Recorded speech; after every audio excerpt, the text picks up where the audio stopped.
कुवेतको स्वास्थ्य मन्त्रालयले निकाल्यो नयाँ नियम। यो भिडियो अन्तिम समय हेर्नुहोला।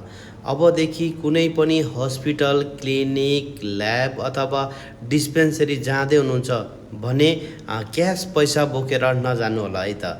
अब स्वास्थ्य मन्त्रालयले नयाँ नियम जुन चाहिँ निकालिएको, अबदेखि तपाईँ कुनै पनि प्राइभेट हस्पिटल, ल्याब, क्लिनिक अथवा डिस्पेन्सरी जाँदै हुनुहुन्छ भने त्यहाँ भने तपाईँको खालि अनलाइन पेमेन्ट र क्यानेट मात्रै चल्नेछ भनेर यो एउटा भर्खरै मात्रै न्युज निकालिएको छ। र पहिलादेखि नै सरकारी हस्पिटलमा चाहिँ भने तपाईँको क्यास लिँदैन, क्यानेट नै चलिरहेको थियो भने अहिले चाहिँ भने अब प्राइभेट हस्पिटल सबै क्लिनिक, ल्याब है अथवा डिस्पेन्सरीमा पनि क्यास चल्दैन र खालि क्यानेट र अनलाइन पेमेन्ट मात्रै चल्ने यो जानकारी भर्खरै आएको छ र मैले तपाईँहरूलाई जानकारी गराउँदै यो भिडियो बनाएँ र यो सबैलाई सेयर गरेर सबै बाटो पुऱ्याएर सबैलाई हेल्प गर्नु होला भन्न चाहन्छु।